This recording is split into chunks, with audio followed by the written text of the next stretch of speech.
तारीख से हमने खर्च का तमाशा देखा, जिसे लोग एग्जिट पोल के नाम से जानते हैं। एग्जिट पोल आप सब मुझसे ज़्यादा बिहार को जानते हैं। बिहार में ये एग्जिट पोल सक्सेस से ज़्यादा फेलियर हुआ है।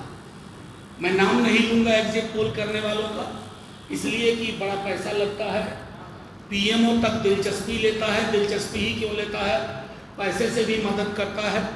और जाहिर है खर्च का ये उत्सव अगर किसी ने तय किया है तो उसको मुबारक, क्योंकि इससे बाजार भी जुड़ा हुआ है।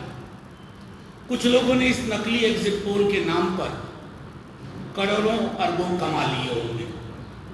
उनकी कमाई से हमारा कोई विरोध नहीं है, आप प्रसन्न रहिए। 4 जून की दोपहर 12 बजे तक आपको प्रसन्न रहने का अधिकार है, आप प्रसन्न रहिए।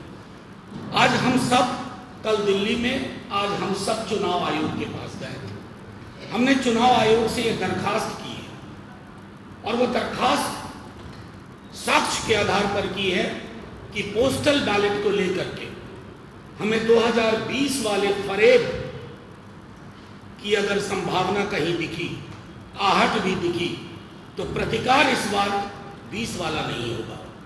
प्रतिकार उसी अंदाज में होगा और ऐसा होगा जिसके पीछे बिहार की जनता खड़ी होगी हमारे साथ, क्योंकि पोस्टल बैलेट बड़ी संख्या में आया है। और आप सब जानते हैं पोस्टल बैलेट किनका होता है। वो उनका होता है जो बदलाव महसूस कर पाते हैं या बदलाव चाहते हैं।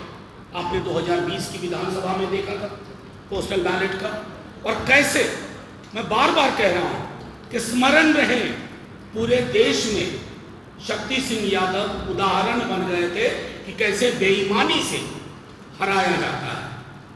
जीत का प्रमाण पत्र लेने के लिए कहा गया था कि बैठे रहिए, और बाद में घालमेल करके तो हमने सख्त बात कर दी कि पोस्टल बैलेट की गिनती हो, उस गिनती का समायोजन हो, और उसके बारे में नानुकुर वाली टेंडेंसी नहीं चलेगी।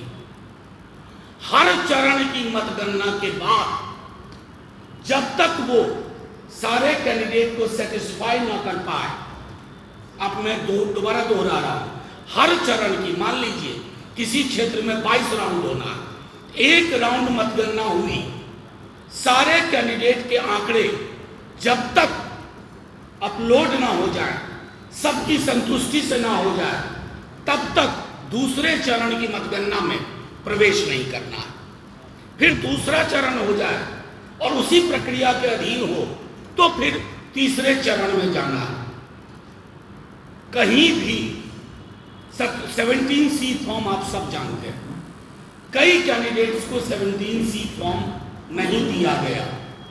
ये बात हमने चुनाव आयोग में भी कही है कि नहीं दिया गया 17C। ये महत्वपूर्ण आंकड़ा होता है कि उस बूथ पर चुनाव की समाप्ति के पश्चात कितने वोट पड़े और उस पर सबके हस्ताक्षर होते हैं। उससे ज्यादा प्रामाणिक कुछ भी नहीं होता।